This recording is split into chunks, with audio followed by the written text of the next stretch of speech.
This is Dewalt's 305mm battery powered sliding miter saw. This is the DHS 780. This thing is a beast of a weapon. I've been using it for a few weeks.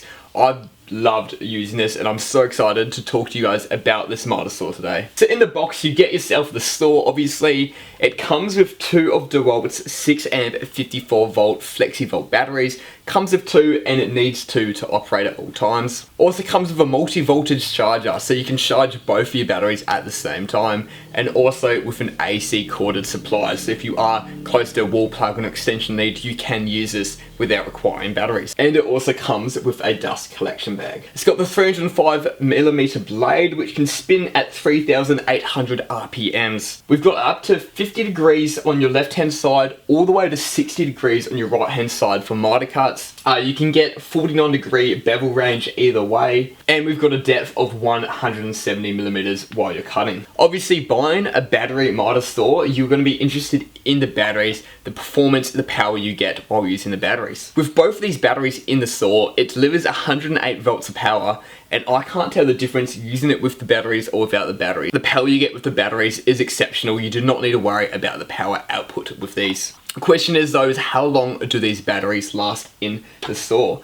So Dewalt say on the website that you can get 244 cuts off a set of fully charged batteries out of 9045 pine. So obviously I had to put it to the test. Fully charged my batteries up, chucked them in my drop saw, and I started cutting away, just cutting little bits of 9045 with structural pine. The only problem with the test that I ran here is, as you can see, I'm doing a cut, just waiting for the blade to completely stop. I'm making sure that blade stops so that when I start every single cut, it's using the power to start up the blade again.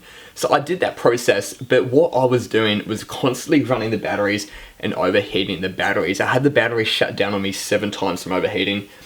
Which is good. It's nothing bad for the batteries. They shut down so they can't get damaged. All I had to do was slide it out, put it back in, and the battery was running again. Keep in mind, I've used this saw heaps, constantly all day. I've been cutting in studs or frames, jobs like that, where you're using the saw constantly, and the batteries haven't overheated on me once. The only reason I did this time is the saw was non-stop moving, and obviously on the job, you'll be taking breaks to measure out timber and move timber around. You won't be cutting as quickly as that. So on the test I did, we did only get 231 cuts before the batteries completely died and I couldn't get any more. Being only 13 cuts less than what they estimated, with the batteries working so hard, overheating, and normally they wouldn't be in such a stressful environment while you're using the drop saw. I do think that the 244 cuts per charge is quite accurate. Using the multi-voltage charger to charge both of the batteries up can take up to a couple hours, so if you are using this for only battery purposes only, you'd want another 2 batteries to go to change over while the others are charging. If you don't have that nearby, you're going to have to run yourself a lead. You're going to need to plug it into a wall. Another thing I absolutely love about this saw is the built-in LED light. So this light firstly lets you see your workspace. If you're working in dull, dark environments, you can see what you're about to cut. What is so cool about this light is it has a shadow cut line. It perfectly shows you where the blade is going to hit your work by having a shadow where the blade is. While you got the saw completely up, it's a bit blurry, you can't really see that shadow, but as you pull it down to your work, you've got a clear, crisp line and you can see exactly where that blade's going to cut, making it super easy to line it up with your marks in your work without actually having to put the teeth of the blade onto your work to try to see exactly where that blade's landing. Only the downside I've noticed is during day when you're working outside in the sun, I can't really see that light. So that light is an awesome idea. When it works, when you can see it, which is most of the time, it is exceptional, but in those bright days outside in summer, you're not going to be able to see it and it's not going to be a tool you can use then. For the safety switch, when you try to press the trigger, you do need to get your finger on one side of the safety switch and push it sideways before you press the trigger down.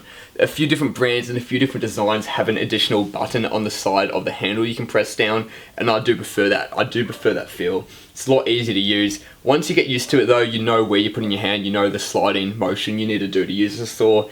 It isn't a worry. It just took a little bit of adjusting to, personally, for me to get used to it. When you're adjusting for your bevel, you can move your bevel easily and smoothly, but when you want to lock it in place, it is a twist handle which you have to twist until it's nice and firm. You don't have to wind it too many times, but I do prefer a little switch or a little pin that you can lock in straight away when you've got your right bevel. Talking about miters though, we can slide this around easily. All we have to do is push down in the front there, and we can move it easily, and it will automatically lock into place at any common measurement. Like it's 15 there, 22.5, that's 30 1.6. It just goes and it will lock into any common cut that you might do.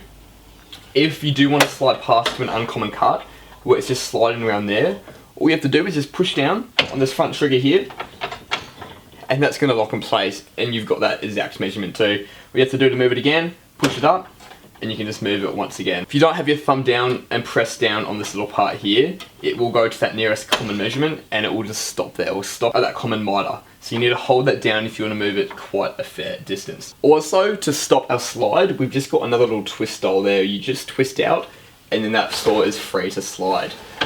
Once again, I'm not the biggest fan of these. I haven't actually had any problems with them. They do twist and they do lock into place, but I'm just waiting for that to lose its grip, or it's very easy for that to get knocked and loosen a little bit, making that saw slide when I don't want it to slide. So I'm not a fan of these to tighten it. Obviously a pin wouldn't work to lock the slider in place at various degrees. It only work in one point. This little knob that we can twist, we can lock the slider in anywhere we want it, depending on the thickness of the material we're using. Keeping our saw down in place though, we do have a little pin that we can just pull out and it goes back up.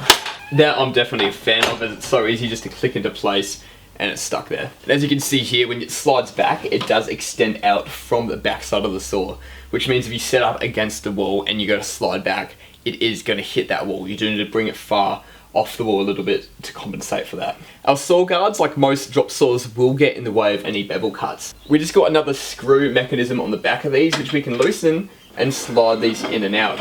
They do have some sort of groove when they're in place, so you do need to slide them in from the outside back in to lock them into place, and you can't just pick them up and pull them out. If you do go to cut a bevel cut with your saw guards in place, your saw most of the time is going to hit that saw guard and you won't be able to go down. But I haven't played around with it too much, I don't want to. I'm sure there will be a certain angle you can get where it will actually hit your saw guard and cut straight through, damaging your blade. All our little dials on the saw pointing to what degree we're cutting on are very clear, they're easy to read. I'm happy about that. Out of the box, I did try all my bevel cuts, mitre cuts, and it is cutting perfectly straight away out of the box, which I'm happy about as well. Another downside to this drop saw is it does weigh 25 kilograms. It's a very heavy saw to carry around. You do have most of your saws in that range. I feel like this Dewalt one is just a little bit heavier. It's maybe 1 or 2 kilos heavier than some of the competition ones out there. That being said though, you're not really going to notice 1 or 2 kilos when you're talking about 25 kilograms. Drop saws are always going to be annoying, difficult to carry around the work site. It's just a little bit easier that you can carry it around without having to run a lead around behind you. I do have some clips of me using this saw, so I'm just going to play them so you can see how it cuts, hear how it cuts, and get a general taste and feel to how this saw works.